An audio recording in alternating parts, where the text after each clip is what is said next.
ஒரு வயசான பாட்டியும் தாத்தாவும் ஒரு பூங்காவில் உட்காந்து பேசிக்கிட்டு இருக்கிறாங்க. அவங்களுக்கு கல்யாணம் ஆகி 53 வருஷம் ஆச்சு. பிள்ளைங்கள்லாம் படித்து பெரிய பெரிய வேலையில் இருக்கிறாங்க.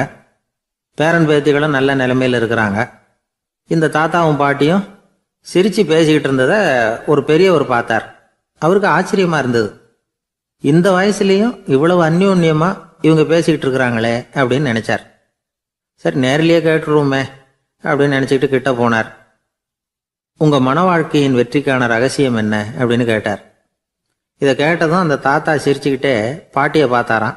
அதுக்கப்புறம் சொன்னாராம், நான் இந்த அம்மாவை கல்யாணம் பண்ணிக்கிட்டதுக்கும் எங்களுடைய இல்வாழ்க்கை இவ்வளவு நாளாக பலம் குறையாமல் மகிழ்ச்சியாக இருக்கிறதுக்கும் காரணம் ஒன்று தான். அது என்ன காரணம்னா, எங்களுக்கு இடையில பொதுவாக நிறைய குறைகள் உண்டு, அதுதான் காரணம் அப்படின்னாராம். அவர் சொல்கிறது சரிதான் அப்படிங்கிறது மாதிரியே அந்த பாட்டியும் அவரை நிமிர்ந்து பார்த்தாங்களாம். இந்த பெரியவர் மறுபடியும் அந்த பாட்டியை பார்த்து அதே கேள்வியை கேட்டிருக்கார். உங்களுடைய நீண்டகால மன வாழ்க்கைக்கு கிடைச்ச வெற்றி எதனாலேன்னு சொல்ல முடியுமா அப்படின்னு கேட்டாராம். அவங்களும் சிரிச்சுக்கிட்டே பதில் சொன்னாங்களாம். என்ன பதில் தெரியுமா? சில பேரை நாம் குறிப்பிட்ட பண்புகளுக்காக நேசிக்கிறோம், வேற சிலரை நாம் அந்த பண்புகள் இல்லாத குறைகளுக்காகவே விரும்பி பழகிறோம் இல்லையா அப்படின்னு கேட்டுவிட்டு தலையை குனிஞ்சுக்கிட்டாங்களாம் அந்த பாட்டியம்மா. அவங்க அப்படி சொன்னதை கேட்டதும் இவருக்கு புதுசாக ஞானம் பிறந்தது மாதிரி இருந்துதான். இதுதான் மனம் நிறைந்த மன வாழ்க்கை அப்படிங்கிறார் சுவாமி சின்மயானந்தர். பண்புகளை எப்படி நேசிக்க முடியுதோ அதே மாதிரி பண்புகள் இல்லாத குறைகளையும் நேசிக்க முடியும். மனசு தான் காரணம். ஒரு மேல்நாட்டு தம்பதி, அவங்களும் தாத்தா பாட்டி தான். அவங்க 2 பேரும் ஒரு பூங்காவில் உட்காந்து சிரித்து பேசிக்கிட்டு இருக்கிறாங்க. அதை ஒருத்தர் பார்த்தார். அவருக்கு ஆச்சரியம், இவ்வளவு காலம் ஆகி இந்த வயசுலேயும் இப்படி அன்பா பேசிக்கிட்டு இருக்கிறாங்களே அப்படிங்கிற ஆச்சரியம். கிட்ட நெருங்கி போனாரு. கேட்டார், ஏன் தாத்தா உங்களுக்கு கல்யாணம் ஆகி எவ்வளோ வருஷம் ஆச்சுன்னார். 55 வருஷம் ஆச்சுன்னாராம் அவர். இன்னமும் இவ்வளவு சந்தோஷமா இருக்கிறீங்களே, அதுக்கு என்ன காரணம்னு கேட்டிருக்கார். அதுக்கு என்ன காரணம்னா, இது வரைக்கும் எங்களுக்குள்ள சண்டையே வந்ததில்லை அப்படின்னாராம். அது எப்படி முடியும்னு கேட்டிருக்கார் இவர் ஆச்சரியமா. அந்த தாத்தா சொல்ல ஆரம்பிச்சாராம், இதை பாருப்பா, எங்களுக்கு கல்யாணம் ஆன புதுசில் நானும் என்னுடைய மனைவியும் ஒரு குதிரை மேலே ஏறி ஒரு காட்டு வழியாக போய்கிட்டு இருந்தோம்.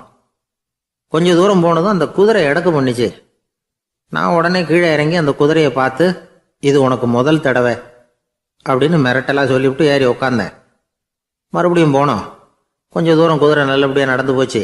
மறுபடியும் எடக்கு பண்ண ஆரம்பிச்சுட்டுது. நான் கீழே இறங்கினேன். கையில் இருந்த சாட்டையால் ஓங்கி ஒரு அடி கொடுத்தேன். இது உனக்கு 2வது தடவை அப்படின்னு சொல்லிவிட்டு ஏறி உக்காந்தேன். மறுபடியும் குதிரை கொஞ்சம் தூரம் நல்ல விதமாக நடந்து போச்சு. அப்புறமும் எடக்கு பண்ண ஆரம்பிச்சுட்டுது. அந்த சமயத்தில் ஒரு ஆற்று பாலத்தை கடந்து போய்கிட்டு இருக்கிறோம். நான் கீழே இறங்கினேன். என்னுடைய மனைவியையும் கீழே இறங்க சொன்னேன். அந்த குதிரையை பிடிச்சி அப்படியே ஆற்றுல தள்ளி விட்டுட்டேன். தள்ளி விட்டுட்டு, இது உனக்கு கடைசி தடவை அப்படின்னு சொன்னேன். அதை பார்த்ததும் என் மனைவி பதறி போயிட்டாங்க. போய், ஐயோ பாவம், என்ன இப்படி பண்ணிவிட்டீங்க, உங்களுக்கு மனசில் கொஞ்சம் கூட இறக்கமே இல்லையா அப்படின்னாங்க. நான் மெதுவாக இவங்க பக்கம் திரும்பி, இது உனக்கு முதல் தடவை அப்படின்னேன். அவ்வளவுதான், அன்னையிலேருந்து இன்னைய வரைக்கும் ஒரு நாள் கூட எங்களுக்குள்ள சண்டையே வந்ததில்லை அப்படின்னு விளக்கம் கொடுத்தார் அந்த தாத்தா. இந்த உலகத்தில் நாம் நல்லபடியாக இருக்கணும்னா அதுக்கு முக்கியமாக தேவைப்படுறது 2. ஒன்று செல்வம், இன்னொன்று அறிவு. சரி, இது 2ல் சிறந்தது எது அப்படின்னு ஒரு கேள்வி கேட்டால் என்ன பதில் சொல்கிறது? இதே கேள்வியை ஹஸ்ரத் அலி அவர்கள்கிட்ட கேட்டாங்களாம். அவர் ஒரு பெரிய அறிஞர். கேள்வி கேட்டவங்களும் சாதாரண ஆட்கள் இல்லை, இவங்களும் அறிஞர்கள். ஒரு நாள் ஹஸ்ரத் அலி அவர்கள்கிட்ட 10 அறிஞர்கள் வந்தாங்களாம். ஐயா, நாங்கள் 10 பேரும் உங்ககிட்ட ஒரே கேள்வியை தான் கேட்க வந்திருக்கிறோம், ஆனால் எங்கள் 10 பேருக்கும் நீங்கள் தனித்தனியாக பதில் சொல்ல முடியுமா அப்படின்னு கேட்டிருக்காங்க. அதாவது அவங்க ஒரே கேள்விக்கு இவர்கிட்ட இருந்து 10 விதமான பதில் எதிர்பார்க்குறாங்க. சரி கேளுங்க, என்ன கேள்வி அப்படின்னார் அவர். அப்போ தான் அவங்க கேட்டாங்களாம், செல்வம் அறிவு இது 2ல் சிறந்தது எது? இதுதான் கேள்வி. ஹஸ்ரத் அலி என்ன பண்ணார் தெரியுமா? அவங்கள ஒவ்வொருத்தராக கூப்பிட்டார். ஒவ்வொரு விதமான பதிலை சொல்லி அனுப்புனார். முதல்ல ஒருத்தரை கூப்பிட்டார். சொன்னார், அறிவுங்கிறது தீர்க்கதரிசிகள், ஞானிகள், மகான்கள் இவங்களோட பரம்பரை சொத்து. ஆனால் செல்வம்ங்கிறது கொடுங்கோலரின் ஆயுதம். அதனால் அறிவு தான் சிறந்தது அப்படின்னார். ரெண்டாவது ஆளை கூப்பிட்டார். உங்ககிட்ட செல்வம் இருந்தால் நீங்கள் தான் அதை காப்பாற்றணும், ஆனால் அறிவு உங்களை எப்பவும் காப்பாற்றும், ஆகவே அறிவு தான் சிறந்தது அப்படின்னார். மூணாவது ஆளை கூப்பிட்டார். செல்வந்தனுக்கு எப்போதும் விரோதிகள் அதிகம், ஆனால் அறிஞனுக்கு நண்பர்கள் அதிகம், அதனால் அறிவு தான் சிறந்ததுன்னார். அடுத்தவரை கூப்பிட்டார். செல்வம் அடுத்தவங்களுக்கு கொடுக்க கொடுக்க குறையும், ஆனால் கல்விங்கிறது அதிகரிச்சுக்கிட்டே வரும், கொடுக்கறதுனால குறையாது, அதனால் அறிவு தான் சிறந்ததுன்னார். இன்னொருத்தரை கூப்பிட்டார். அறிவுள்ளவன் எப்பவும் அதை அடுத்தவங்களுக்கு வாரி வழங்கிக்கிட்டே இருப்பான், அதனால் அவங்ககிட்ட தாராளத்தன்மை இருக்கும், ஆனால் செல்வந்தன்கிட்ட கஞ்சத்தனம் தான் இருக்கும், அதனால் அறிவு தான் சிறந்ததுன்னார். ஆறாவது நபரை கூப்பிட்டார். செல்வத்தை கள்வர்கள் திருடிட்டு போக முடியும், ஆனால் அறிவை அப்படி திருடிட்டு போக முடியாது அப்படின்னார். ஏழாவது நபரை கூப்பிட்டார். செல்வம் கால ஓட்டத்தில் அழிஞ்சிரும், ஆனால் அறிவை கால ஓட்டம் ஒன்றும் பண்ண முடியாது, ஆகவே அறிவே சிறந்ததுன்னார். எட்டாவது ஆளை கூப்பிட்டு சொன்னார். செல்வத்துக்கு எப்பவும் எல்லை உண்டு, நிறை உண்டு, அளவு உண்டு, கணக்கு உண்டு, ஆனால் அறிவுக்கு அப்படிப்பட்ட எல்லை எதுவும் கிடையாது, அதனால் அதுதான் சிறந்ததுன்னார். அடுத்தவனை கூப்பிட்டார். செல்வம் உள்ளத்தில் உள்ள ஒளியை போக்கிவிடும், இருட்டை உண்டாக்கிவிடும், விரிந்த மனப்பான்மையை குறுகலாக்கிவிடும், ஆனால் அறிவு அப்படி இல்லை, இருண்ட உள்ளத்தில் ஒளியை பாய்ச்சி அதை விசாலப்படுத்துது, அதுதான் சிறந்ததுன்னார். கடைசியாக 10வது நபரை கூப்பிட்டார். செல்வம் மனசில் செருக்கை உண்டாக்குது, ஆணவத்தை ஏற்படுத்துது, அதனால் நானே கடவுள்னு நினைக்கிற அளவுக்கு மனுஷனை தாழ்த்தி விடுது, ஆனால் அறிவு பணிவையும் பண்பாட்டையும் வளர்க்குது, அதனால் அறிவு தான் சிறந்ததுன்னார். ஆக இப்படி 10 பேருக்கும் 10 விதமாக பதில் சொன்னது மூலமாக ஹஸ்ரத் அலி அவர்கள் அறிவு தான் செல்வத்தை விட சிறந்தது அப்படிங்கிறதுக்கு 10 காரணங்களை சுட்டி காட்டியிருக்கார். அந்த அறிஞர் 10 பேர் கேட்ட ஒரே கேள்விக்கு 10 பதில் சொன்னார். நமக்கு வேண்டிய ஒருத்தர் 10 பேர் கேட்ட கேள்விக்கு ஒரே பதில் சொல்லி சமாளித்தார். கேள்வி என்ன தெரியுமா? என்கிட்ட வாங்கின கடனை எப்போயா திருப்பி கொடுக்க போகிற? இதுதான் அந்த 10 பேரும் கேட்ட ஒரே கேள்வி. இந்த மாதம் 26ஆம் தேதி தந்துடுறேன் அப்படிங்கிற ஒரே பதில் சொல்லி அவ்வளவு பேரையும் இவர் அனுப்பி வச்சுட்டாராம். எல்லாரும் போனதுக்கப்புறம் இவரை தனியாக கூப்பிட்டு கேட்டிருக்கிறாங்க. அது என்ன சார் கணக்கு, 26ஆம் தேதி அன்னைக்கு என்ன அதிசயம் நடக்க போகுது அப்படின்னு கேட்டிருக்காங்க. அதிசயம் அன்னைக்கு இல்லை, அதுக்கு நாளே நடக்க போகுதுன்னாராம். விவரமாக சொல்லுங்கன்னு இருக்காங்க. வேற ஒன்றும் இல்லைங்க, 26ஆம் தேதி தானே எல்லாரையும் வர சொல்லியிருக்கிறேன், அதுக்கு நாளே நான் புறப்பட்டு தலைமறைவாயிட போகிறேன் அப்படின்னாராம் ரொம்ப பெருமையாக. ஒரு நண்பர் அவசரமாக என்கிட்ட ஓடி வந்தார். அப்புறம் சொன்னார், என்னால் நம்பவே முடியல சார், என் பையனா இப்படி அப்படின்னு சொல்லி ஆச்சரியப்பட்டார். உங்கள் பையன் அப்படி என்ன தான் செஞ்சுட்டான் அப்படின்னு கேட்டேன். என்னால் முடியாத ஒரு காரியத்தை அவன் செஞ்சுட்டான் சார் அப்படின்னார். அது என்னன்னு தான் சொல்லுங்களேன். என்ன 5வது வகுப்பில் அவன் ஒரே தடவையில் தேறிட்டான் சார், அதாவது ஒரே அட்டம்ப்டில் பாஸ் ஆகிருக்கான் அப்படின்னார் மூச்சு வாங்க. கஷ்டப்பட்டு பரீட்சை எழுதுனது அவன், இவருக்கு ஏன் மூச்சு வாங்குது? நம்மால் செய்ய முடியாத ஒரு காரியத்தை இன்னொருத்தர் செய்யும் பொழுது அது நமக்கு ஆச்சரியமாக இருக்குது. சர்க்கஸ் பார்க்குறோம், ஒருத்தர் அந்த இடத்துல தொங்குறார், அது நமக்கு ஆச்சரியம், ஏன்னா அது நம்மால் முடியாத காரியம்.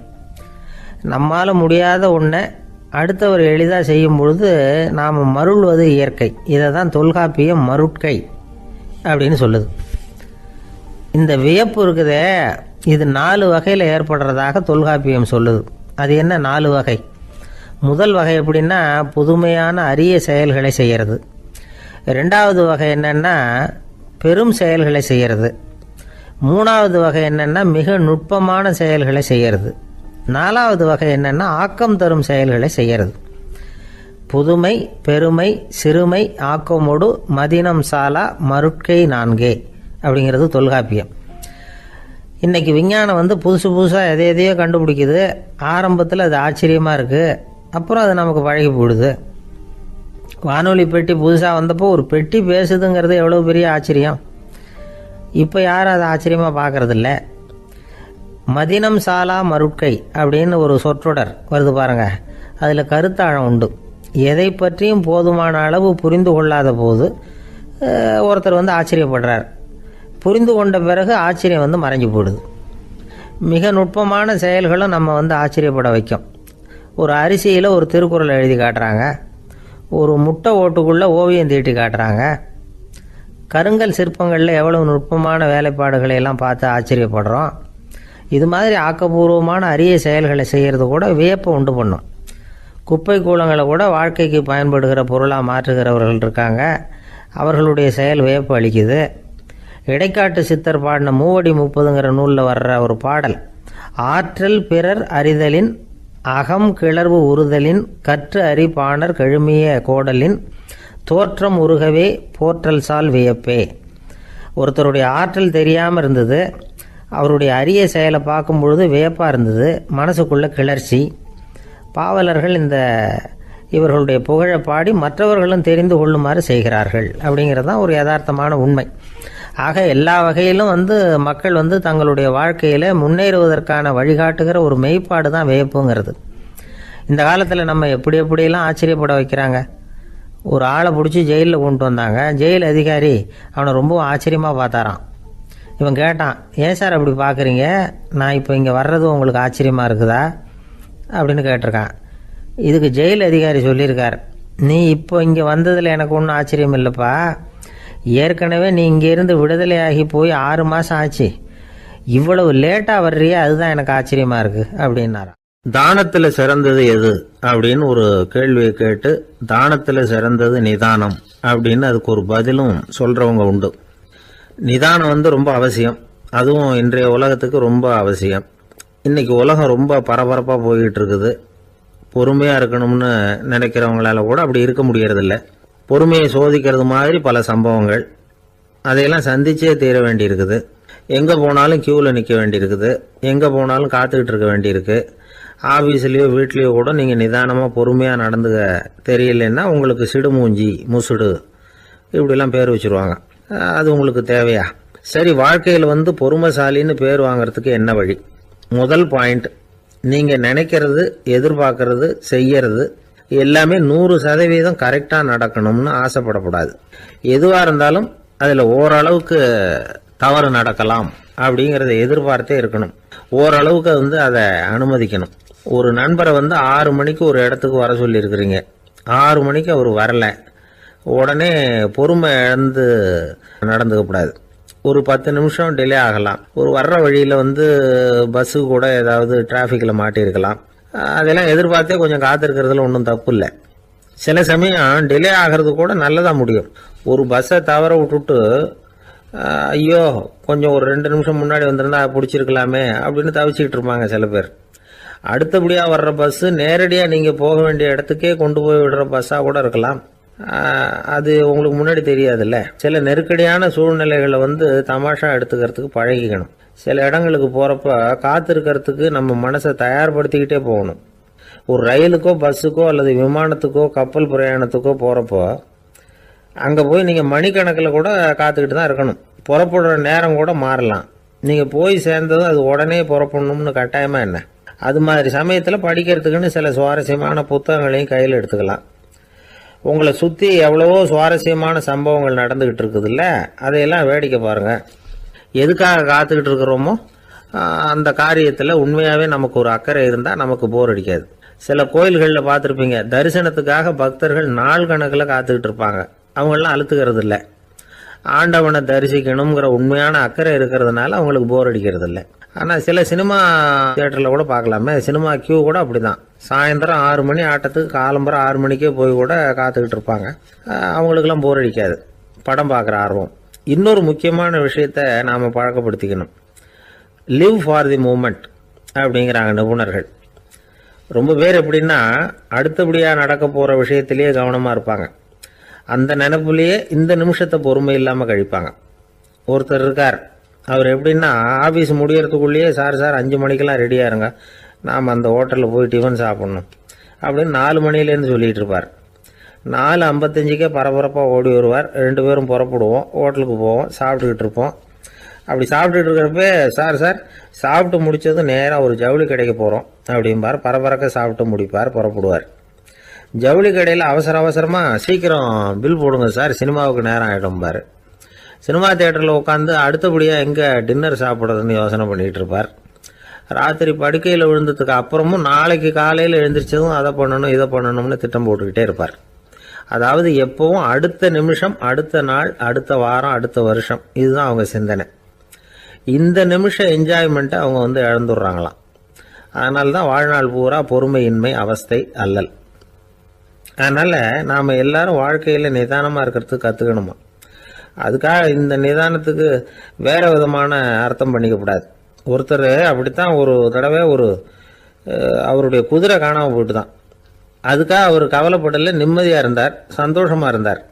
என்ன சார் இது, உங்கள் குதிரை திருட்டு போயிட்டுதுங்கிறீங்க, நீங்கள் கவலைப்படாமல் இருக்கிறீங்களே அப்படின்னு கேட்டாங்களாம்.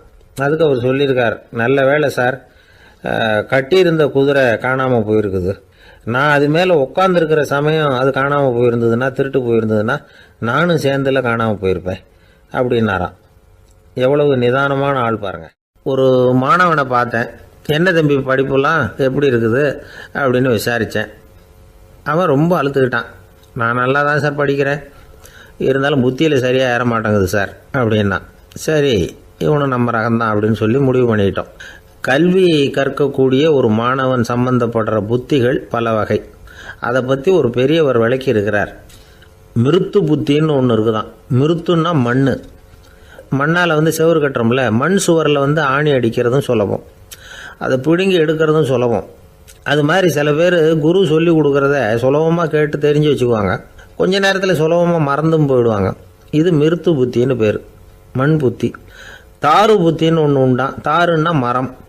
அதில் பச்சை மரத்தில் ஆணி அடிக்கிறது சுலபம், ஆனால் அது எடுக்கிறது கஷ்டம். அது மாதிரி ஆசிரியர்கிட்டேருந்து கேட்டதை கவனமாக மனசில் பதிய வச்சுக்கிட்டு அதை மறக்காமல் இருக்கிறது தாரு புத்தி. பட்டை மரமாக இருந்தால் அதில் ஆணி அடிக்கிறதும் கஷ்டம், அடிக்கிற ஆணியும் சீக்கிரம் நழுவிடும். அது மாதிரி கேட்குற விஷயம் மனசில் பதியறதும் கஷ்டம். அப்படியே பதிஞ்சாலும் அது நீடிச்சு இருக்கிறதும் கஷ்டம், கொஞ்ச காலத்தில் மறந்துடும். இன்னொரு வகை புத்தி ஒன்று உண்டு, அதுக்கு பேர் சிலா புத்தின்னு பேர். சிலான்னா கல். ஒரு கருங்கல்லில் 4 துளையை போட்டு ஒரு துளையில் உளியை வச்சு அடித்தா மற்ற துளை வழியாகவும் பிளந்து கல் 2 ஆகிடும். அது மாதிரி சந்தியான இடங்களில் குறிப்பாக ஒரு பொருளை சொன்னால் அதை வச்சுக்கிட்டு மற்றதையும் தெரிஞ்சுக்கிறது, அது சிலா புத்தின்னு பேர். வேணு புத்தின்னா என்ன தெரியுமா? வேணுன்னா மூங்கில் கணுவில் ஒரு பக்கம் உளியை வச்சு அடித்தா 2 பக்கமும் பிளந்துடும். அது மாதிரி ஒரு செய்தியை கேட்டுக்கிட்டு இருக்கிறப்பவே அதோட முன்பின் தொடர்களையும் தெரிஞ்சுக்கணும், அது வேணு புத்தி. தைல புத்தின்னு ஒன்று உண்டு. தைலம்ங்கிறது எண்ணெய்.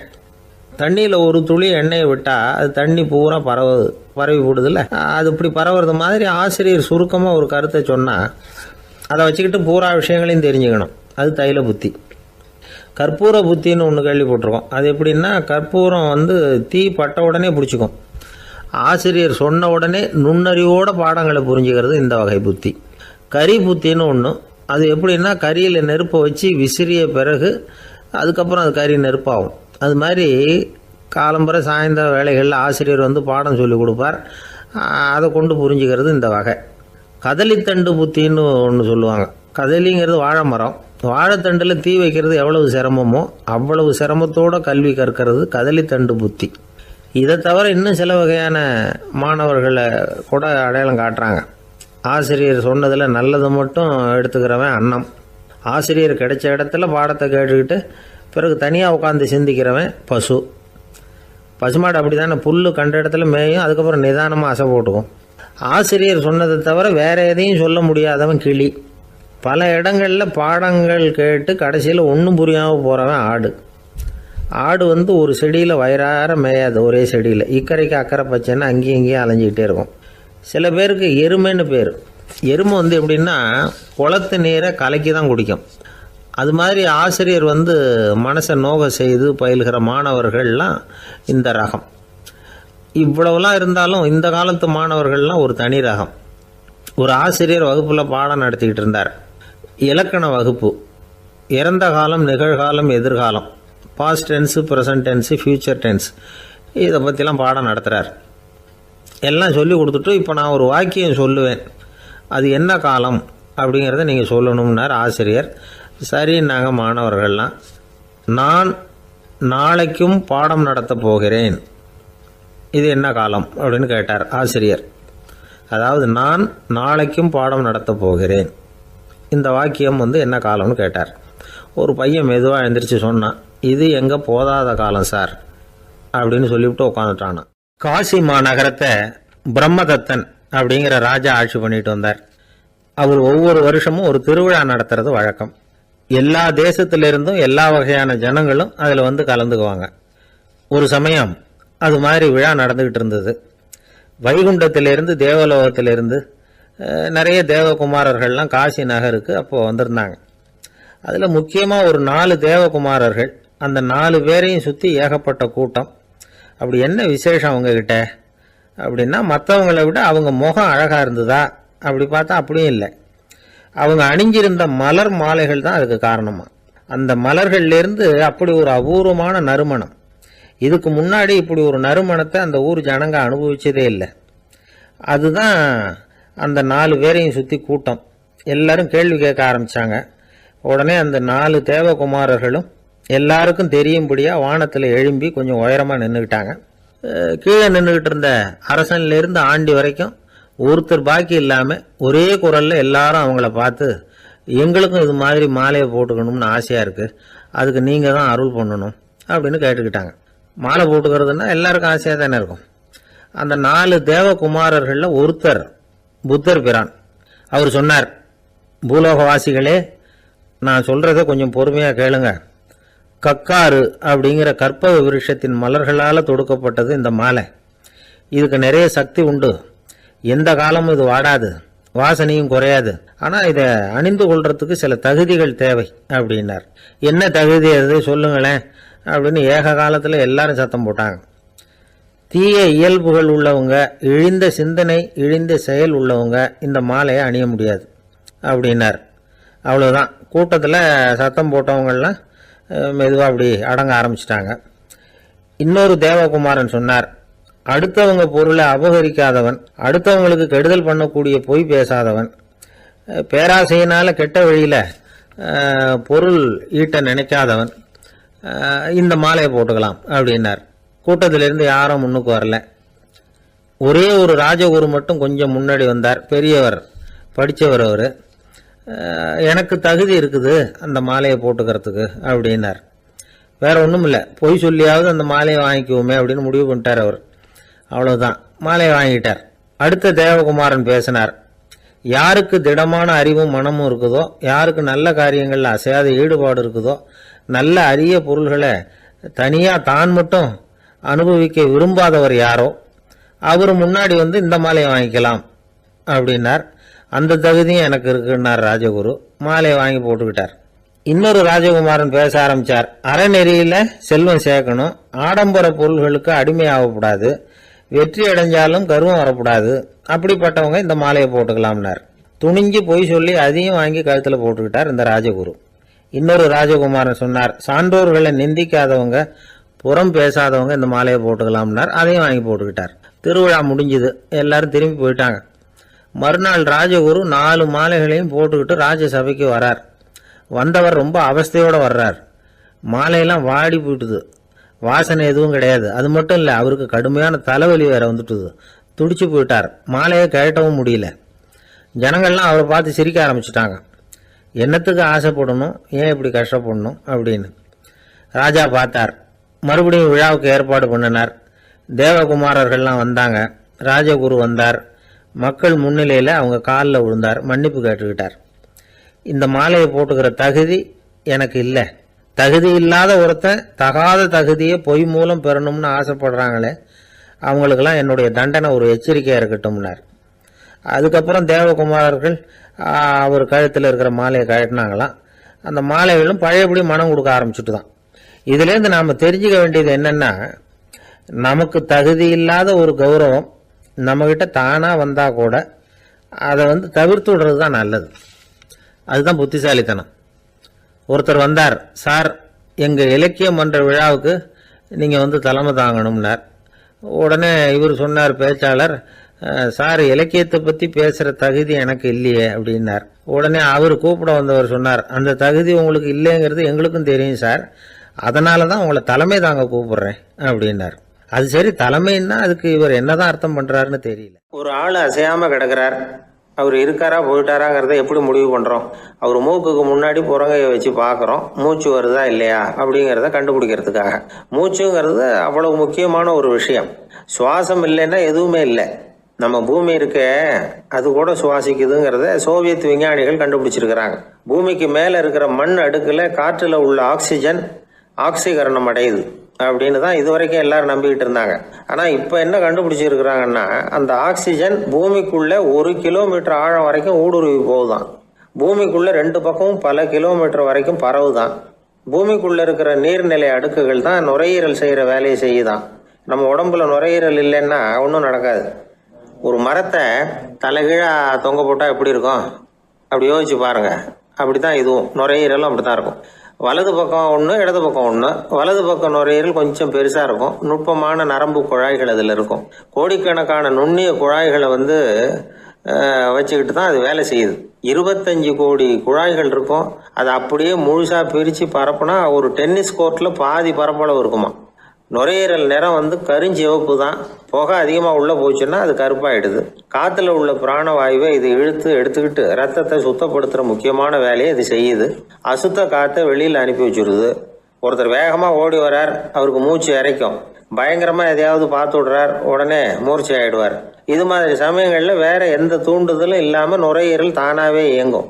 இப்படி ஒரு அவசியம் ஏற்படுறப்போ இயக்கத்தை தூண்டி விடுற முக்கியமான இணைப்பு மூளைக்கு கீழே முதுகு எலும்புக்கு மேற்பகுதியில் இருக்குது. அது உடனே சுவாசத்துக்கு அவசர உதவியை கொடுக்குது. இப்போ ஒருத்தர் பேசாமல் உட்காந்துருக்கார். இந்த சமயத்தில் அவருக்கு 1 பங்கு காற்று தேவைப்படுதுன்னு வச்சுக்கோங்க. அவர் எழுந்திரிச்சு நடக்கும் பொழுது 1.5 மடங்கு தேவைப்படும். ஓடினார்னா 3 மடங்கு தேவைப்படும். படுத்திருக்கிறப்ப 1/2 மடங்கு தான் தேவைப்படும். இதுக்கு நிமிஷத்துக்கு 16 தடவை மூச்சு விட்டாகணும். இப்படி சாதாரணமாக உள்ளே இழுக்கிற காற்று கொஞ்சம்தான் இருந்தாலும் இது மாதிரி 8 மடங்கு காற்றை உள்ளே இழுத்து வச்சுக்கிற சாமர்த்தியம் நுரையீரலுக்கு இருக்குதான். தண்ணி, நுண்கிருமிகள், ரசாயன பொருள் இப்படி எது உள்ளே போனாலும் நுரையீரல் சமாளிச்சுக்கும். 30 வருஷமாக விடாத புகை பிடிக்கிறவர் தொடர்ந்து உள்ளே அனுப்பி வைக்கிற புகையை கூட சமாளிக்குதுன்னா பார்த்துங்களேன். உள்ளே போகிற புகை நுட்பமான சுவாச முடிச்சுகளை அழிச்சுடுது. கறி புகை அது மேலே படிஞ்சு உபயோகம் இல்லாமல் பண்ணிவிடுது. ஆனாலும் தேவைக்கு அதிகமாக 8 மடங்கு கூடுதலாக சுவாச முடிச்சுகள் நம்ம உடம்புக்குள்ளே இருக்கிறதுனால சமாளிக்க முடியுது. சமாளிக்க முடியலன்னா சில சமயம் மூச்சு திணறும். அதை ஒரு எச்சரிக்கையாக எடுத்துக்கிட்டு புகை பிடிக்கிற பழக்கத்தை விட்டுடணும். அதுதான் நல்லது. ஆனால் அப்படி யார் விடுறது? இணை பிரியாத 2 நண்பர்கள் இருந்தாங்களாம். 2 பேரும் விடாமல் சிகரெட்டு குடிக்கிறவங்க. அதில் ஒருத்தன் செத்து போட்டான். இன்னொருத்தன் அதுக்கப்புறம் 2 சிகரெட்டாக குடிக்க ஆரம்பித்தானா. ஏன் இப்படி பண்ணுறேன்னு கேட்டிருக்காங்க. நான் 1 சிகரெட்டு தான் குடிக்கிறேன். செத்து போன என்னுடைய ஃப்ரெண்டு இருக்கானே, செத்து போனவன், அவனுக்காக இன்னொரு சிகரெட்டு குடிக்கிறேன் அப்படின்னு நானா. இது ரொம்ப ஆபத்து, விட்டுடு அப்படின்னு சொல்லியிருக்காங்க. சரின்னு ஒத்துக்கிட்டான். ஆனால் அதுக்கப்புறமும் 1 சிகரெட் வீதமாக குடிச்சிக்கிட்டே இருந்தான். சிகரெட்டு பழக்கத்தை நீ இன்னும் விடலையான்னு கேட்டாங்களாம். அந்த பழக்கத்தை நான் எப்போவோ விட்டுட்டேன். இப்போ நான் குடிக்கிறது என் ஃப்ரெண்டுக்காக அப்படின்னு நானா. இவங்கெல்லாம் எப்படி திருந்துறது? நான் கணக்கில் ரொம்ப வீக்கு சார் அப்படின்னு சொல்லிக்கிறதுல நம்மள பல பேர் வெக்கப்படுறதில்ல. நம்ம மூளை கணக்கு போட எப்பவும் தயாராக தான் இருக்குது. ஆனால் அதை நாம் சரியாக உபயோகப்படுத்துறதில்ல. அதுதான் விஷயம். கம்ப்யூட்டர் வந்த பிறகு இன்னமும் சௌகரியமாக போச்சு. கணக்கு போடுற வேலையெல்லாம் அதுகிட்ட ஒப்படைச்சிட்டோம். கம்ப்யூட்டரை விட வேகமாக மனுஷனால் கணக்கு போட முடியுமா அப்படின்னா முடியுமா. ஆனால் முடியும்னு நிரூபித்து காட்டினவங்க இந்த உலகத்தில் ஒரு 10-20 பேர் தான். ஒரு பென்சிலோ காகிதமோ இல்லாம 17 இலக்க எண்களை கூட கூட்டி கழிச்சு பெருக்கி வகுக்கிறாங்க. நீங்க பிறந்ததுல இருந்து இந்த வினாடி வரைக்கும் எவ்வளவு காலம் ஆயிருக்குது அப்படின்னு கேட்டா அதை நொடிகள்ல சொல்றாங்க. ஒரு புத்தகத்தை கொடுத்து படிக்க சொல்லி அதுல மொத்தம் எத்தனை எழுத்து இருக்குது அப்படின்னு கேட்டா கரெக்டா சொல்லி விடுறாங்க. இப்படிப்பட்ட திறமைசாலிகள் இந்த உலகத்துல இருக்கதான் செய்யறாங்க. அது சரி, அவங்களால மட்டும் அது எப்படி முடியுது? இதுக்கு சரியான விளக்கத்தை இதுவரைக்கும் யாரும் சொல்லல. இந்த கணக்கு புலிகள், கணித மேதைகள் எப்படி அவ்வளவு பெரிய கணக்கெல்லாம் போடுறாங்கன்னு கேட்டா அதுக்கு யாராலையும் சரியான விளக்கம் கொடுக்க முடியல. ஆனா அவங்க எல்லாம் கொஞ்சம் கூட அலட்டிக்காம கணக்கு போட்டு சொல்லிவிடுறாங்க.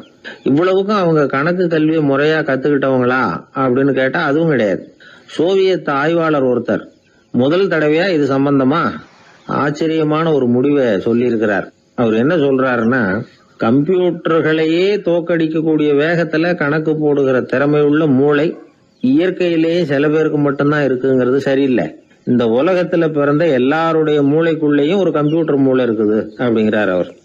நம்ம கிட்ட இருக்கிற சாதாரண மூளைக்கு அபாரமான திறமை இருக்குதான். இப்போ உதாரணத்துக்கு ஒரு மாமரத்துல உச்சி கிளையில ஒரு நல்ல மாங்காயை பாக்குறோம்.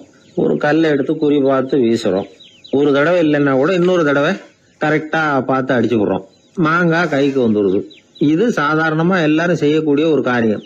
இதுல கவனிக்க வேண்டியது என்னன்னா, கண் இமைக்கிற நேரத்துக்குள்ள மனுஷ மூளை அந்த கல்லோட எடை, மாங்காய் இருக்கக்கூடிய உயரம், தூரம், எரிய வேண்டிய விசையின் அளவு, வேகம் எல்லாத்தையும் கணக்கு போட்டு சொல்லிவிடுது. அதுக்கப்புறம் தான் கல்லை வீசுறோம். நம்ம அறியாமலேயே நமக்குள்ள நடக்கிற ஒரு அதிசயம் இது. மனுஷன் படைச்ச கம்ப்யூட்டரால இவ்வளவு சிக்கல் நிறைந்த விஷயத்தை இவ்வளவு சீக்கிரத்துல கணக்கு போட முடியாதான். அதனால்தான் மனித மூளைக்குள்ள ஒரு கம்ப்யூட்டர் மூளை, அதாவது கணக்கு போடுகிற மூளை இருக்குது, அது இயங்குது அப்படிங்கறத அதுல இருந்து புரிஞ்சுக்க முடியும்னு சொல்றாங்க. இத உயிர் கம்ப்யூட்டர் அப்படின்னு சொல்லலாமா, பயோ கம்ப்யூட்டர். இயற்கை என்ன பண்ணிருக்குதுன்னா, இந்த உயிர் கம்ப்யூட்டர் விசைய அணைச்சி விட்டு உணர்வு மூளையின் செயல்பாட்டை திறந்து விட்டுருக்கு. அதனால உணர்வு மூளையை உபயோகிக்கிற மனுஷன் தன்னுடைய இயற்கை திறமையை மறந்துட்டு தானே வளர்த்துக்கிட்ட திறமையின் மூலமா சிந்திக்க ஆரம்பிச்சான்.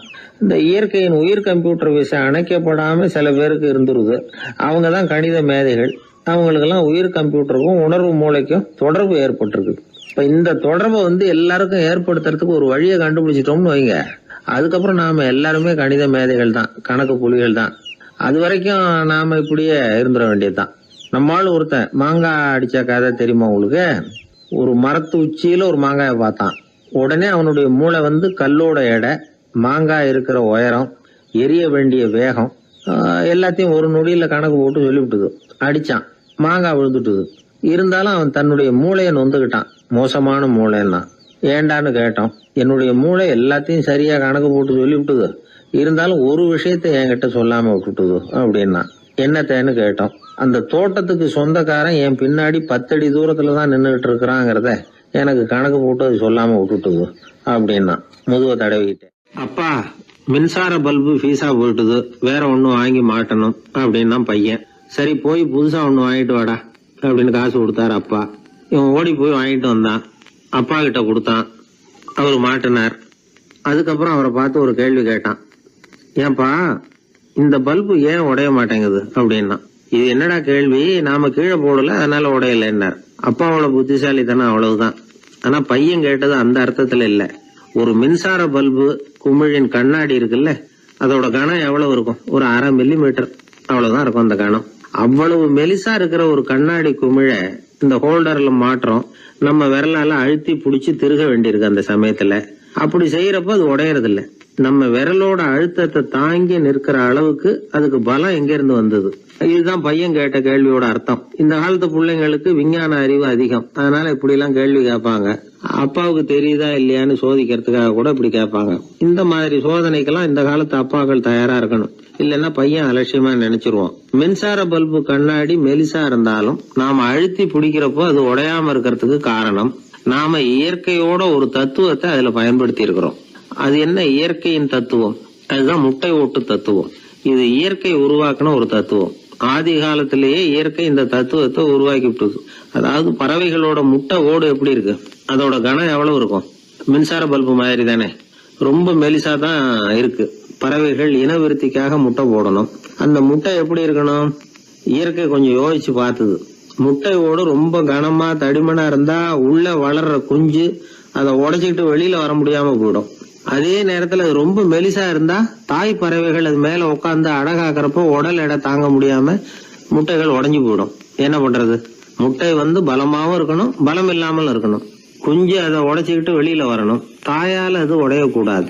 ஒரே நேரத்துல உறுதியாவும் உறுதி இல்லாமலும் முட்டை ஓடு அமையணும்னா அது எப்படி சாத்தியம்? இது கொஞ்சம் குழப்பமாவும் நமக்கு புரியாத மாதிரி இருக்குது இல்ல. அதனாலதான் இதை தத்துவம் அப்படின்னு சொல்றோம். முட்டை ஓட்டு தத்துவம் இயற்கை கண்டுபிடிச்ச ஒரு அபூர்வமான அமைப்பு. அதுதான் முட்டை வடிவம். இது தாய் பறவை சுலபமா முட்டை போடுறதுக்கு ஏற்ற ஒரு வடிவம். முட்டை சதுர வடிவமா இருந்தா அதை போடுறதுக்கு எவ்வளவு கஷ்டம். அப்புறம் அது மேல செலுத்தப்படுகிற அழுத்தம் 4 பக்கமும் பரவி விடுது. அதனால அந்த அழுத்தத்துக்கு பலம் குறைஞ்சிருது. குறிப்பிட்ட சிறு பரப்புல அளவுக்கு அதிகமா விசை செலுத்தப்படுறது இல்ல. அதனால முட்டையோட வடிவம் தான் அந்த உறுதிக்கு காரணம். இது எப்பேற்பட்ட தத்துவம். இதுதான் மின்சார பல்பு செய்யறப்போ நாம காப்பி அடிச்சிருக்கிறோம். பொதுவா வகுப்புல காப்பி அடிச்சாதான் முட்டை போடுறது வழக்கம். நாம முட்டையே காப்பி அடிச்சிருக்கிறோமே, இது எப்பேற்பட்ட காப்பி. ஒரு ஆசிரியர் வகுப்புல பசங்களை பார்த்து ஒரு கேள்வி கேட்டாராம். கோழி முட்டை இடுமா, முட்டை போடுமா அப்படின்னு கேட்டாராம். ஒரு பையன் எந்திரிச்சு பதில் சொல்லியிருக்கிறான். கோழி முட்டை இடும், முட்டை போடாது அப்படின்னு சொல்லியிருக்கான். இவன் ஏன் போடாதுன்னு கேட்டாராம் ஆசிரியர். போட்டா உடஞ்சிரும் சார் அப்படின்னு பையன். ஒரு ஆளு வேகமா நடந்து போய்கிட்டு இருந்தான். அவன் வேகமா நடக்கிறதுக்கு காரணம் வெயில் காலம், காலில் செருப்பு இல்லை, மணல் பாதை, அதுதான் வேகம். காலில் செருப்பும் இல்லாம கையில குடையும் இல்லாம அந்த ஆளு வெயில்ல நடந்து போய்கிட்டு இருக்கிறான். அந்த சமயத்துல இன்னொருத்தன் குதிரை மேல ஏறி அந்த வழியா வந்துகிட்டு இருக்கிறான். அவன் காலில் செருப்பும் இருந்தது, கையில குடையும் இருந்தது. நடந்து போய்கிட்டு இருந்தவன் அந்த குதிரை ஆசாமியை பார்த்து கேட்டான், ஐயா, நீங்களும் குதிரை மேல உட்காந்துக்கிட்டு போய்கிட்டு இருக்கிறீங்க, அப்படி இருக்கிறப்போ உங்களுக்கு அந்த செருப்பு என்னத்துக்கு? அதை எனக்கு கொடுத்து உதவலாமே அப்படின்னா. குதிரை மேல உட்காந்துருந்தவன் யோசனை பண்ணி பார்த்தான். இவன் சொல்றது நியாயம்தானே அப்படின்னு சொல்லி தன்னுடைய செருப்பை கழட்டி அந்த வழிப்போக்கனுக்கு கொடுத்துட்டான். ரொம்ப நல்லதுங்க அப்படின்னு சொல்லி இவன் அதை வாங்கி காலில் மாட்டிக்கிட்டான். அதுக்கப்புறம் மறுபடியும் இவன் ஆரம்பிச்சான், ஐயா, நீங்க குதிரையில் போறதுனால போக வேண்டிய இடத்துக்கு வேகமா போய் சேர்ந்துருவீங்க, அதனால உங்க கையில் அந்த குடை என்னத்துக்கு? நான் நடந்து போயிட்டு இருக்கிறவன், ரொம்ப நேரம் நடக்க வேண்டியிருக்கும் இந்த வெயில்ல, அதனால அந்த குடையையும் எனக்கு கொடுங்களேன் அப்படின்னா. குதிரை வீரன் யோசனை பண்ணி பார்த்தான், இதுவும் நியாயம்தானே அப்படின்னு அவனுக்கு தோணுச்சு. உடனே இறக்கப்பட்டு தன் காலில் இருந்த செருப்பை கொடுத்தது மாதிரியே தன் கையில் இருந்த கொடையையும் இவங்கிட்ட கொடுத்துட்டான். அதுக்கப்புறம் அவன் நிம்மதியாக புறப்பட்டான். இப்போ மறுபடியும் கை தட்டி அவனை நிறுத்தினான். கீழே நின்றுட்டு இருந்தவன், என்னப்பா ஏன் என்ன நிறுத்தின, இன்னும் ஏதாவது வேணுமா உனக்கு அப்படின்னா குதிரையில் இருந்தவன். இவன் மெதுவாக வாயை திறந்து அந்த குதிரையையும் என்கிட்ட கொடுத்துருங்களேன்னா. அந்த குதிரை வீரன் இப்போ ஒரு கணம் யோசனை பண்ணி பார்த்தான். உடனே என்ன பண்ணான் தெரியுமா? தன்கிட்ட இருந்த குதிரை சவுக்கை எடுத்தான். குதிரை சவுக்கால அந்த ஆளை வாங்குவாங்கன்னு வீசி தள்ளிவிட்டான். இவ்வளவு சவுக்கடியும் வாங்கிக்கிட்டு இந்த ஆள் என்ன பண்ணான் தெரியுமா? சிரிக்கிறான். அடி வாங்கிட்டு யாராவது சிரிப்பாங்களா? குதிரை வீரனுக்கு ஒன்றும் புரியல. என்னப்பா அது, ஏன் இப்படி அடி வாங்கிட்டு இப்படி சிரிக்கிறியே அப்படின்னு கேட்டான். இப்போ அந்த வழிப்போக்கன் சொல்றான், ஐயா, நான் இப்படி சிரிக்கிறதுக்கு காரணம் இருக்கு. இப்படி குதிரை கேட்டு உங்ககிட்ட அடி வாங்கலைன்னு வச்சுக்கோங்க, என் உயிர் உள்ள வரைக்கும் மனசுல ஒரு தவிப்பு இருந்துகிட்டே இருக்கும். செருப்பையும் கொடையையும் கேட்ட உடனே கொடுத்தவன் குதிரையையும் கேட்டிருந்தா கொடுத்துருப்பானோ அப்படிங்கிற பேராசையில ஏங்கிக்கிட்டே இருந்திருப்பேன். இப்போ உங்ககிட்ட அடி வாங்கின பிறகு என்னுடைய அந்த சந்தேகம் தீர்ந்து போச்சு. என்னுடைய ஆசைக்கு எல்லை எது அப்படிங்கிறத எனக்கு புரிஞ்சுட்டுது அப்படின்னு சொல்லிவிட்டு அவன் நடக்க ஆரம்பிச்சுட்டானான். ஆசைக்கும் எல்லை உண்டு அப்படிங்கிறத விளக்கறதுக்காக வாரியார் சுவாமிகள் சொல்ற கதை இது. இந்த காலத்திலயும் ஒருத்தன் அது மாதிரி கொடை செருப்போட குதிரையில போய்கிட்டு இருந்தான். எதிரில் நடந்து வந்தவன், ஐயா, உங்க கொடையை எனக்கு கொடுங்களேன்னு கேட்டான். உடனே அவன் குதிரையிலிருந்து கீழே குதிச்சு அவனை சாட்டையால் அடிக்க ஆரம்பிச்சுட்டான்.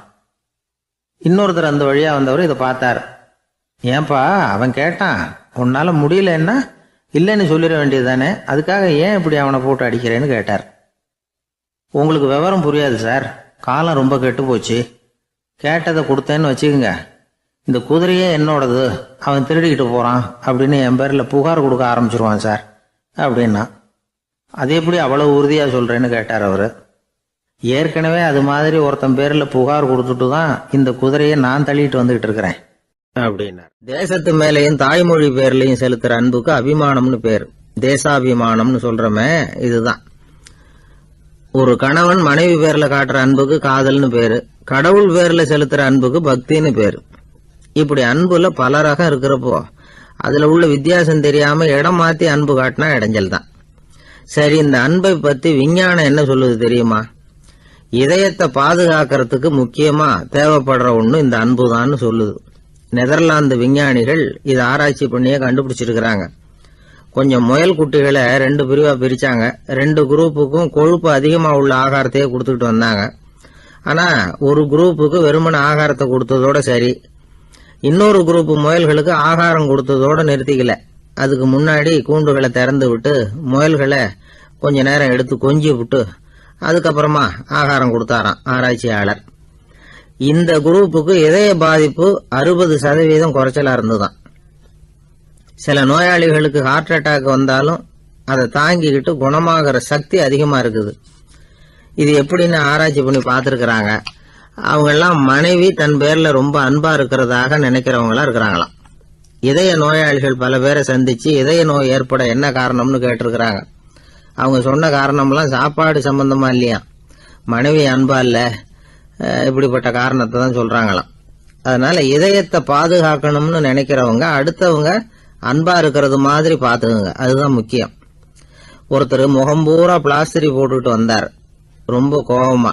என்னங்க ஆச்சுன்னு விசாரிச்சேன். எல்லாம் உங்களால தான் சார்னார். விவரமா சொல்லுங்களேன். என்ன உங்க தகவலை கேட்டுட்டு ஒரு பூனைக்குட்டியை கையில எடுத்தேன், அன்பா அதை தடவி கொடுக்கறதுக்காக. ஆனா அது முந்திக்கிட்டது, அது என் முகத்தை தடவி கொடுத்துட்டுது, முகம் பூரா நகை கீறல், அதுதான் இப்படி அப்படின்னார். எனக்கு வாழ்க்கையே வெறுத்து போச்சு சார் அப்படின்னு சொல்லிட்டு ஒருத்தர் வந்தார். வந்து கொஞ்ச நேரம் பேசினதுக்கு அப்புறம் அவர் அப்படி சொல்லியிருந்தா அதில் ஒரு அர்த்தம் இருந்திருக்கும். வர்றதுக்கு முன்னாடியே வாழ்க்கை வெறுத்து போச்சுன்னு சொல்லிட்டு வர்றார். என்ன சார் விஷயம்னு விசாரித்தோம். எங்கள் வீட்டில் தினம் 3 வேளையும் ஒரே மாதிரி சாப்பாடு சார், வித்தியாசமே கிடையாது. இப்படியே 3 மாசமாக சாப்பிட்டுக்கிட்டு இருக்கிறேன். அதை விட பட்டினி கிடந்து செத்துடலாம்னு தோணுது அப்படின்னார். ஒரு பெரியவர் சொன்ன தத்துவத்தை சொல்றதுக்கு ஆள் கிடைக்காம தவிச்சுக்கிட்டு இருந்தோம். இப்போ ஒருத்தர் கிடைச்சிட்டார், விட்டுலாமா? உடனே அவரை உட்கார வச்சு சொல்ல ஆரம்பிச்சிட்டோம். அதாவது நாம் அனுபவிக்கிற உணர்வுகளில் களிப்பு, மகிழ்வு, ஆனந்தம், இது 3க்கும் ஒன்றுக்கு ஒன்று வித்தியாசம் உண்டு. மேம்போக்காக பார்க்கறதுக்கு இது 3 ஒன்று மாதிரி தோணும். ஆனால் அது அப்படி இல்லை. களிப்புங்கிறது உடம்பை பொறுத்தது, மகிழ்வுங்கிறது மனசை பொறுத்தது, ஆனந்தம்ங்கிறது ஆன்மாவை பொறுத்தது. இப்படி இந்த 3 வகையான அந்த சுவைப்புகளின் தன்மையும் வேற வேற. இப்போ முதல்ல களிப்புங்கிறத எடுத்துக்குவோம். நம்ம புலன்களுக்கு களிப்பை தரக்கூடிய பொருள்களுக்கு சில விசேஷ குணம் உண்டு. அது எப்படின்னா, சீக்கிரமே சலிப்பை உண்டு பண்ணும். ஒருத்தர் அந்த பொருளை எடுத்துக்கிட்டா அது இன்னொருத்தருக்கு குறைஞ்சிரும். உணவு, உடை, இதெல்லாம் களிப்பை தரக்கூடிய பொருள்கள். இப்போ உதாரணத்துக்கு, ஒரு சாப்பாட்டு மேசையில் ஒரு பாத்திரத்தில் 10 இட்லி இருக்குது. அதில் ஒரு 2 இட்லியை நம்ம தட்டில் எடுத்து வச்சு சாப்பிட்றோம். நாம் சாப்பிட்ட அந்த இட்லி நிச்சயமாக எதிரில் உட்காந்துருக்கிறவருக்கு இல்லை, அவருக்கு உபயோகப்படாது. நாம் சாப்பிட்ட அதே இட்லியை அவரும் சாப்பிட முடியாது, அவர் வேற தான் எடுத்து வச்சுக்கணும். அது மாதிரி நாம் ஒரு சட்டையை எடுத்து போட்டுக்கிறோம், அதே சட்டையை அதே நேரத்தில் இன்னொருத்தர் போட்டுக்க முடியாது.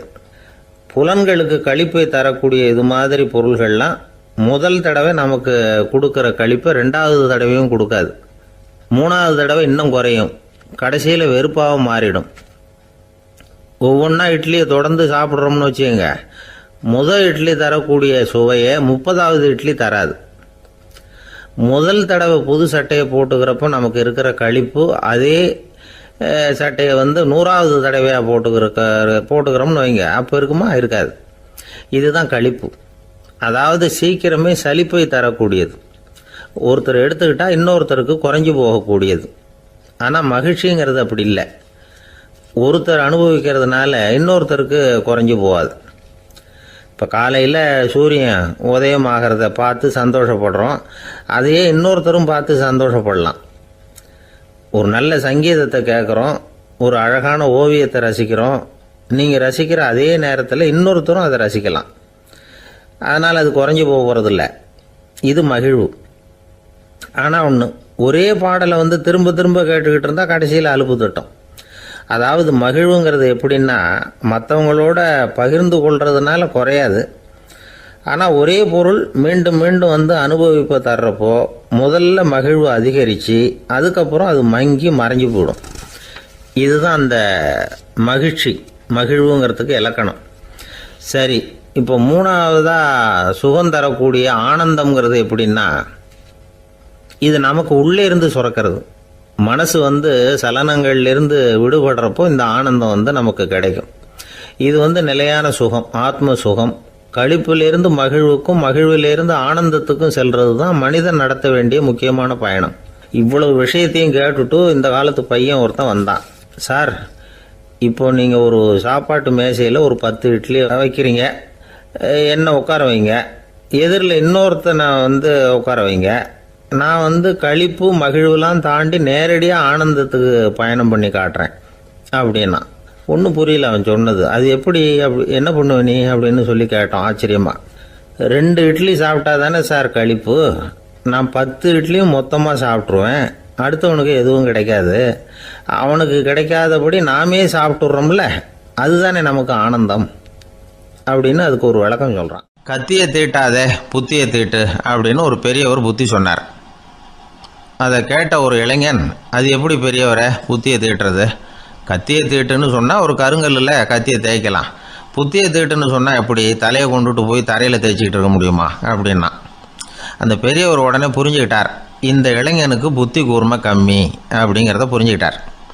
அது சரி, அறிவுக்கும் புத்திசாலித்தனத்துக்கும் என்ன வித்தியாசம்? இது ஒரு முக்கியமான கேள்வி. அறிவுன்னா என்ன, புத்திசாலித்தனம்னா என்ன? இதே கேள்வியை சாக்ரட்டிஸ் கிட்ட அவருடைய சீடன் ஒருத்தன் கேட்டானான். ஐயா, அறிவுக்கும் புத்திசாலித்தனத்துக்கும் என்னங்க வித்தியாசம் அப்படின்னு கேட்டிருக்கான். சாக்ரட்டிஸ் நிமிர்ந்து பார்த்துருக்கிறார் அந்த சீடனை. அதுக்கப்புறம் சொன்னாராம், நான் சொல்கிறேன் உன்னுடைய கேள்விக்கு பதில், ஆனால் அதுக்கு முன்னாடி நீ ஒரு காரியம் பண்ணணும்னாரான். என்னங்க செய்யணும் சொல்லுங்கன்றிருக்கான். அதோ பாரு, ஒரு பெரியவர் உட்காந்துருக்கிறாரு, அவர்கிட்ட போ, இங்கேருந்து பக்கத்தில் இருக்கிற அந்த கிராமத்துக்கு போய் சேர எவ்வளவு நேரம் ஆகும் அப்படின்னு கேட்டுட்டு வா அப்படி சொன்னார் சாக்ரட்டிஸ். சரின்னு சொல்லிவிட்டு இவன் போனான். அந்த பெரியவர் முன்னாடி போய் நின்னான். ஏங்க பெரியவரை, இங்கேருந்து அதோ தெரியுத அந்த கிராமத்துக்கு போய் சேர்றதுக்கு எவ்வளவு நேரம் ஆகும் அப்படின்னு கேட்டான். பெரியவர் நிமிர்ந்து பார்த்தார், ஆனால் பதில் எதுவும் சொல்லலை. இவன் மறுபடியும் ஒரு தடவை அதே கேள்வியை அவர்கிட்ட கேட்டான். என்னங்க, நான் கேட்குறது உங்கள் காதில் விழுதா? அந்த கிராமத்துக்கு போய் சேர்றதுக்கு எவ்வளோ நேரம் ஆகும் அப்படின்னு சொல்லி மறுபடியும் கேட்டான். அப்பவும் அவர் பதில் சொல்லலை. உடனே அவன் மனசுக்குள்ளே முடிவு பண்ணிக்கிட்டான், சரி பெரியவர் ஒரு மாதிரியாக தெரிகிறார், புத்தி சுவாதீனம் சரியில்லாத ஒரு மாதிரி தெரியுது அப்படின்னு நினச்சிக்கிட்டே வந்த வழியிலே திரும்பி வந்துட்டான். கொஞ்சம் தூரம் நடந்திருப்பான். இப்போ அந்த பெரியவர் மறுபடியும் கூப்பிட்டார், இளைஞனே இப்படி வாடினார். இவனுக்கு ஒன்றும் புரியல. மறுபடியும் திரும்பி நடந்தான். அவர் முன்னாடி போய் நின்னான். பெரியவர் சொன்னார், தம்பி, இங்கேருந்து அந்த கிராமத்துக்கு போய் சேர்றதுக்கு 5 நிமிஷம் ஆகும் அப்படின்னார். இப்போ அந்த இளைஞன் அந்த முதியவரை ஒரு மாதிரியாக பார்க்க ஆரம்பித்தான். அதுக்கப்புறம் கொஞ்சம் யோசித்தான். பிறகு அவர்கிட்டே கேட்டுட்டான், ஏங்க பெரியவரை, இதே பதிலை அப்போவே என்கிட்ட சொல்லியிருக்கலாமே, என்னை திரும்பி போன்னு சொல்லிவிட்டு பாதி தூரம் போனதுக்கப்புறம் மறுபடியும் கூப்பிட்டு அதுக்கப்புறம் இப்படி சொல்கிறீங்களே, இது நியாயமா அப்படின்னா. பெரியவர் சிரித்தார். அதுக்கப்புறம் சொன்னார், ஏன்பா, நீ எவ்வளவு வேகமாக நடக்கிறேங்கிறத பார்க்காம நீ கிராமத்துக்கு போய் சேர வேண்டிய நேரத்தை எப்படி என்னால் சொல்ல முடியும்? அதனால தான் உன்னை கொஞ்சம் தூரம் நடக்க விட்டு உன்னுடைய நடையின் வேகம், அந்த கிராமம் இருக்கிற தூரம் ரெண்டையும் கணக்கு போட்டு அதுக்கப்புறம் நேரத்தை சொன்னேன்னார். சீடன் தலை குனிந்தான். அப்படியே திரும்பி சாக்ரட்டிஸ் முன்னாடி நின்னான். சாக்ரட்டிஸ் இப்போ சொல்கிறார், தம்பி, அதுக்கு பேர் தான் புத்திசாலித்தனம்.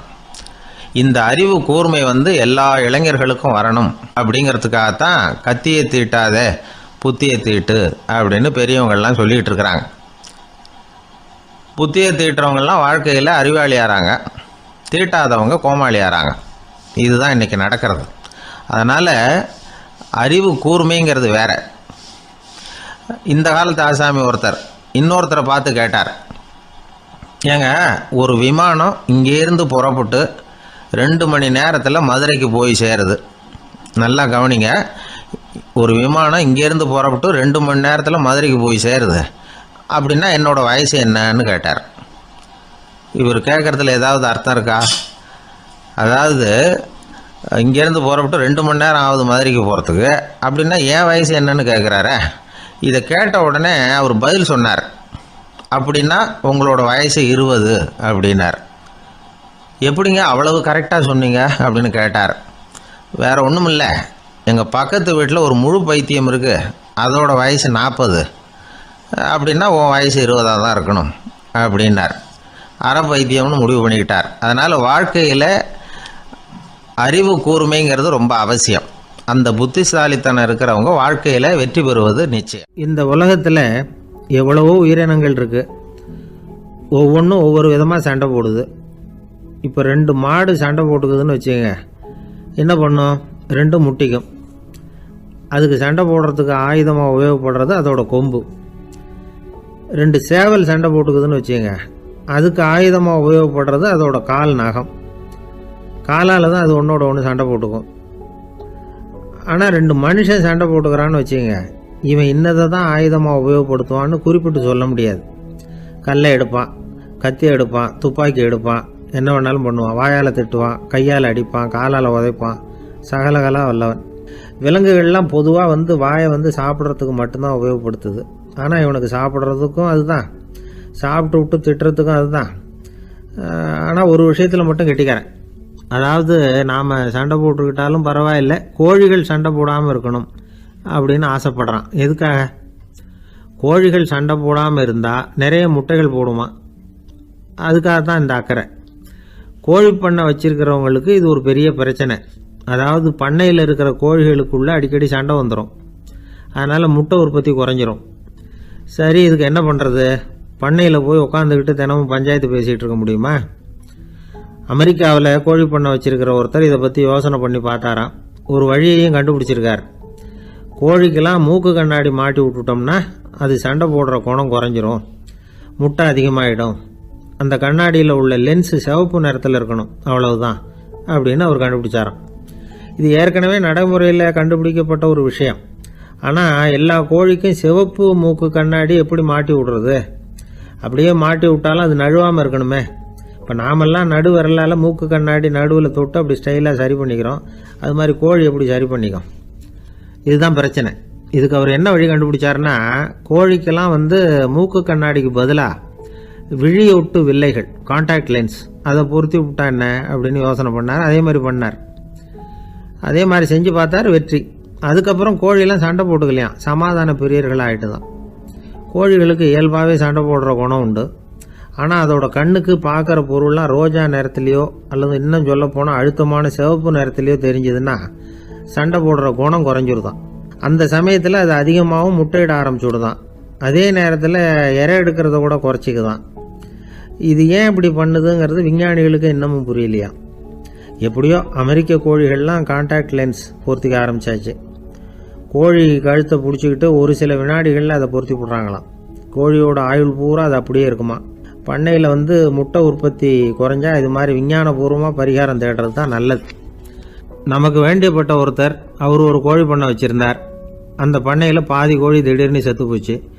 உடனே ஒரு கால்நடை மருத்துவர்கிட்ட போக வேண்டியது தானே. அங்கே போகல, உள்ளூரில் மந்திரம் பண்ணிகிட்டு இருந்த ஒரு சாமியார்கிட்ட போனார். அவர் காலில் விழுந்தார். சாமி, என் பண்ணையில் பாதி கோழி செத்து போட்டுதுன்னார். சாமியார் யோசனை பண்ணார். சரி, பண்ணையில் வாசப்படி கிழக்கு பக்கமாக வச்சுருக்கியா மேற்கு பக்கமாக வச்சுருக்கியான்னு கேட்டார். கிழக்கு பக்கமாக இருக்குன்னார் அவர். அதுதான் தப்பு, மேற்கு பக்கமாக அதை மாற்றி சரியாக போடும்னாராம். அதே போல் இவர் போய் மாற்றிவிட்டார். அப்பவும் பாதி செத்து போச்சு. மறுபடியும் சொன்னார், சாமி மறுபடியும் பாதி கோழி செத்து போட்டுதேன்னார். சரி, கூரை எப்படி போட்டிருக்க, ஓடு போட்டிருக்கியா இல்லை கீத்து போட்டிருக்கியான்னார். ஓடு போட்டிருக்கேன்னாராம் அவர். அதுதான் தப்பு, கீத்து போட்டுரு சரியாக போடும்னாராம். சரின்னு போய் அதையும் மாற்றி பார்த்தார். மறுபடியும் போயிட்டுது, கோழி செத்து போச்சு. வந்தார், மறுபடியும் பாதி செத்து போச்சு சாமின்னு வந்தார். இவரும் யோசனையை மாற்றி மாற்றி சொல்லிகிட்டே இருக்கிறார். இப்படி அவரும் மாற்றி மாற்றி பார்த்தார். 6வது தடவையாக அவரை தேடிட்டு வந்தார். அந்த சமயத்தில் இவர் ரொம்ப தீவிரமாக யோசனை பண்ணி பார்த்துட்டு, அது சரிப்பா, நீ என்கிட்ட சளைக்காமல் வந்துக்கிட்டு இருக்கிற, நானும் யோசனை சொல்லிகிட்டு இருக்கேன். இப்போவும் உங்ககிட்ட சொல்கிறதுக்கு என்கிட்ட யோசனை நிறையா இருக்குது, ஆனால் சோதிக்கிறதுக்கு உங்ககிட்ட கோழி இல்லையே, என்ன பண்ணுறது அப்படின்னாராம் இவர். ஒருத்தர் அவசரமாக போய்கிட்டு இருந்தார். எங்கே போய்கிட்டு இருக்கீங்க அப்படின்னு கேட்டார் ஒரு பெரியவர். கடைக்கு போகிறேன் சார், சாமான் வாங்கிறதுக்கு அப்படின்னார். அங்கே போகிறதுக்கு முன்னாடி தெரிஞ்சிக்க வேண்டியதெல்லாம் தெரிஞ்சுக்கிட்டீங்களா அப்படின்னு கேட்டார் பெரியவர். கடைக்கு போய் காசை கொடுத்து ஒரு பொருளை வாங்கிட்டு வரப்போகிறோம், இதில் தெரிஞ்சிக்க வேண்டியது என்ன இருக்குது அப்படின்னார் அலட்சியமாக. இப்போ அந்த பெரியவர் பேச ஆரம்பித்தார். இந்த உலகத்தில் எந்த ஒரு செயலில் இறங்குறப்பவும் நாம் நல்லா ஆலோசனை பண்ண வேண்டிய விஷயம் 5 அப்படின்னார். உதாரணமாக, ஒருத்தன் கடைக்கு போய் ஏதோ ஒரு பொருளை வாங்கிட்டு வர போகிறான்னு வச்சுக்கோங்களேன். அப்போ கூட அவன் 5 விஷயங்களை பற்றி தெரிஞ்சுக்க வேண்டியிருக்குது அப்படிங்கிறார் அவர். முதல்ல அந்த பொருள் எப்படிப்பட்டது அப்படிங்கிறத தெரிஞ்சுக்கணும். 2வதா தன்னை பற்றியும் தெரிஞ்சுக்கணும். அப்போ தான் அந்த பொருள் தனக்கு தேவையா இல்லையா அப்படிங்கிறத புரிஞ்சுக்க முடியும். 3வதா தெரிஞ்சுக்க வேண்டியது ஒன்று இருக்குது. அது என்னன்னா, அந்த பொருளை அடையறதுக்கு வழி என்ன அப்படிங்கிறது தெரிஞ்சுக்கணும். அதாவது எவ்வளவு பணம் கொடுத்தா அது கிடைக்கும், இது மாதிரியான விஷயங்கள். 4வதா அந்த பொருளை அடையிறது மூலமாக நாம் அடையக்கூடிய பயன் என்ன அப்படிங்கிறதையும் உணரணும். அஞ்சாவது, அந்த பொருளை அடையிறதுல இருக்கக்கூடிய தடை எது அப்படிங்கிறதையும் நாம் தெரிஞ்சுக்கணும். பெரியவர் பேசுறது ஏதோ தத்துவம் மாதிரி தெரியுது இல்லையா? தத்துவம் தான். அதாவது இப்படி உலகியல் வாழ்க்கையில் சின்ன சின்ன விஷயங்கள்லேயே நாம் 5 விஷயங்களை தெரிஞ்சுக்க வேண்டியிருக்குது. அது ரொம்ப அவசியமாக இருக்குது. பேரின்ப நிலைன்னு சொல்கிறாங்கல்ல, அது மாதிரி பெரிய சமாச்சாரங்கள்லேயும் இந்த 5 விஷயங்களை நாம் தெரிஞ்சுக்க வேண்டியிருக்குது. அதுக்கு பேர் என்னன்னா அர்த்த பஞ்சகம். வைணவ சமயத்தில் அர்த்த பஞ்சகம்ங்கிறது ரொம்ப பெரிய விஷயம். கடைக்கு போகிறது மாதிரி கடவுளை பார்க்க போகிறப்போ நாம் 5 விஷயங்களை தெரிஞ்சுக்கணுமா. முதல்ல பரம்பொருள் அப்படிங்கிறது என்ன, அதோட தன்மைகள் என்ன, இதை தெரிஞ்சுக்கணும். இதுக்கு பேர் என்னன்னா பரமாத்ம ஸ்வரூபம் அப்படின்னு பேர். ரெண்டாவது, நாம யாரு, நம்மோட தன்மை என்ன அப்படிங்கிறத தெரிஞ்சுக்கணும். நான் யாருன்னு எனக்கே தெரியலங்கிறப்போ இதை நான் சொல்றேன்னு இது என்னுடையதுன்னு சொல்றது தப்பு தானே. அப்புறம் மூணாவது விஷயம், பரம்பொருளை நாம் அடையறதுக்கு வழி எது, இதை தெரிஞ்சுக்கணும். இது உபாய ஸ்வரூபம் அப்படின்னு பேர். நாலாவது விஷயம், நாம் அடைய வேண்டிய பயன்கள் என்ன அப்படிங்கிறது தெரிஞ்சுக்கிறது. இதுக்கு புருஷார்த்தம் அப்படின்னு பேர். அஞ்சாவது, அந்த பயனை அடைய விடாமல் தடுக்கிற தடைகள் யாவை அப்படிங்கிறது தெரிஞ்சுக்கிறது. இது விரோதி ஸ்வரூபம். இதைத்தான் தடையியல் அப்படின்னு சொல்றாங்க. அதாவது பரமாத்மாவை பற்றிய அறிவு, ஜீவாத்மாவை பற்றிய அறிவு, உபாயம் பற்றிய அறிவு, புருஷார்த்தம் பற்றிய அறிவு, இந்த 4 அறிவுக்கும் எதிரடையா, அதாவது அதையெல்லாம் தப்பா புரிஞ்சுக்கிறதால உண்டாகக்கூடிய அறிவு விரோதி ஸ்வரூபம். என்ன இது தகவல்ல ஏதாவது கதை சொல்லுவீங்கன்னு பார்த்தா ஏதோ தத்துவம் பேசிக்கிட்டு இருக்கிறீங்களே அப்படின்னு நினைக்கலாம். இதுவும் தெரிஞ்சுக்க வேண்டிய ஒரு பெரிய விஷயம்தான். காதில் போட்டு வச்சா எப்போவாவது உபயோகப்படும். என்னுடைய நண்பர் ஒருத்தர் ஒரு நாள் என்கிட்ட சொன்னார், சார் அடுத்த மாதம் தஞ்சாவூரில் ஒரு கல்யாணம், போகிறதா வேண்டாமா அப்படின்னு ஒரே குழப்பமாக இருக்குது அப்படின்னார். நான் உடனே இந்த அர்த்த பஞ்சக உபதேசம் பண்ண ஆரம்பித்தேன். அவர் எல்லாத்தையும் பொறுமையாக கேட்டுவிட்டு, சரி சார் நான் போகிறதுன்னு முடிவு பண்ணிவிட்டேன்னார். எப்படி இந்த முடிவுக்கு வந்தீங்க அப்படின்னு கேட்டேன். அவர் சொன்னார், சார் அந்த 2வது பாயிண்ட் ஒன்று சொன்னீங்களே, அதை புரிஞ்சுக்கிட்டதுக்கு அப்புறம்தான் இந்த முடிவுக்கு வந்தேன் அப்படின்னார். என்ன 2வது பாயிண்ட்டுன்னு? அதாவது தன்னை பற்றி புரிஞ்சுக்கணும் அப்படின்னு சொன்னீங்க. உடனே என்னை பற்றி புரிஞ்சுக்கிட்டேன், நான் யாருங்கிறது எனக்கு தெரிஞ்சுது, உடனே போகிறது தான் நல்லதுன்னு முடிவு பண்ணிவிட்டேன்னார். நீங்கள் யாருன்னு கேட்டேன். நான் தான் சார் அந்த கல்யாணத்தில் தாலி கட்ட வேண்டிய மாப்பிள்ளை அப்படின்னார். உழைப்பும் நேர்மையும் உயர்வதற்கு வழிகள். அதை விட்டுட்டு உட்கார்ந்த இடத்துல இருந்துகிட்டே உயர போகணும் அப்படின்னு ஆசை கற்பனை பண்றாங்க. அந்த கற்பனையிலேயே பாதி வாழ்க்கை ஓடி போடுது. உழைப்புங்கிற வழியையும் நேர்மைங்கிற வழியையும் ஒதுக்கி விட்டு குறுக்கு வழியில ஓட நினைக்கிறவங்க குப்புற விழுந்துடுறாங்க. எந்த தொழிலை நாம செய்தாலும் சரி, அந்த தொழிலுக்குரிய பெருமையை நாம புரிஞ்சுக்கிட்டு அதுல ஈடுபடணும். அப்படி இல்லாம என்ன சார் பொழப்புது, இந்த தொழிலை மனுஷன் செய்வானா அப்படி புலம்பிக்கிட்டு இந்த தொழிலையே செஞ்சுக்கிட்டு இருக்கிறவங்க நம்மள பல பேர் உண்டு. செய்யும் தொழிலே தெய்வம் அப்படின்னு சொல்றாங்கல்ல, அப்படி சொல்றது எதுக்காக? அந்த அளவுக்கு அதுல ஒரு ஈடுபாடு வேணுங்கிறதுக்காகத்தான். ஒரு பெரிய மலைப்பகுதி, அந்த மலை அடிவாரத்துல ஒரு சிற்பி உட்காந்து ஒரு சிலையை வடிச்சுக்கிட்டு இருக்கிறான். கையில ஒரு சின்ன உளிய வச்சுக்கிட்டு ஒரு பெரிய கருங்கல் பாறையை கொஞ்சம் கொஞ்சமா உடைச்சுக்கிட்டு இருக்கான். ஒரு சிற்பத்தை வடிக்கிறதுங்கிறது அவ்வளவு உன்னதமான ஒரு தொழிலா? எல்லாராலையும் முடியுமா அது? அப்படி இருந்தும் அந்த சிற்பிக்கு மன நிறைவில்லை. அவன் நினைக்கிறான், இந்த கடுமையான வெயில்ல உட்கார்ந்து வேலை செய்யறது எவ்வளவு கஷ்டம். நாம ஒரு சிற்பியா இருக்கிறதுனால தானே சூரியன் கடுமையான வெப்ப கதிர்களை நம்ம மேல வீசுறான். நாமளே அந்த சூரியனா இருந்துட்டா இந்த கஷ்டம் இருக்காதே. நம்மளை கஷ்டப்படுத்துறவன் நம்மளோட வலிமை உள்ளவன், அதனால நாம அவனா மாறி விடுறதுதான் நல்லது அப்படின்னு அந்த சிற்பி யோசனை பண்ணான். அவன் எண்ணம் உடனே நிறைவேறிட்டுது. இயற்கைங்கிற மாபெரும் சக்தி அவனை ஒரு சூரியனா மாத்தி விட்டது.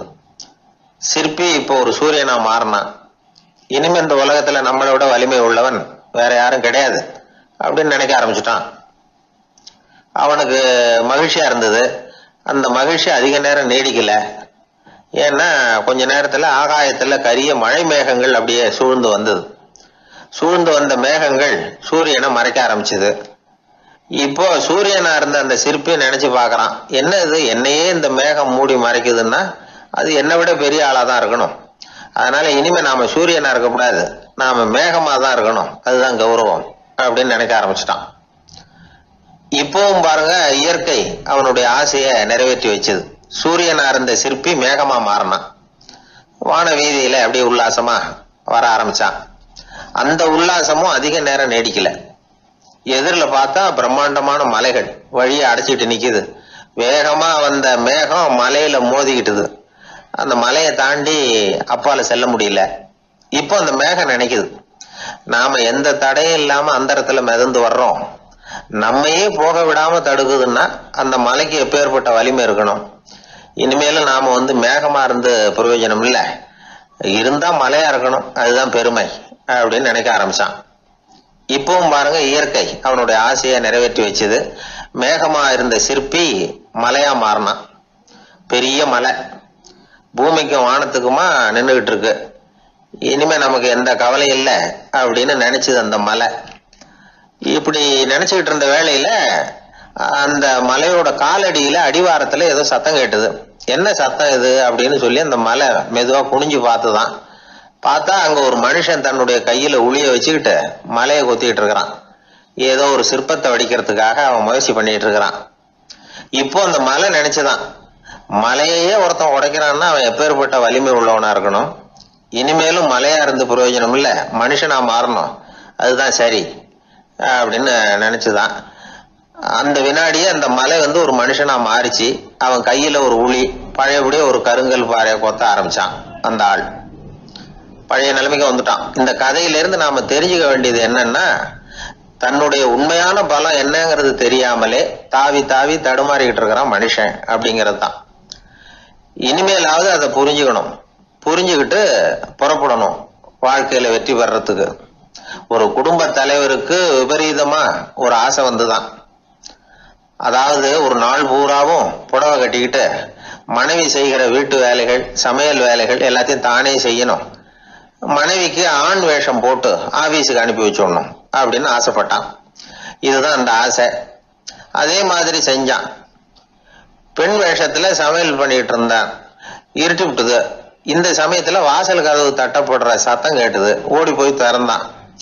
பக்கத்து வீட்டு அம்மா கிடுகிடுன்னு உள்ள வந்துட்டாங்க, காப்பி பொடியோ ஏதோ வாங்கறதுக்கு.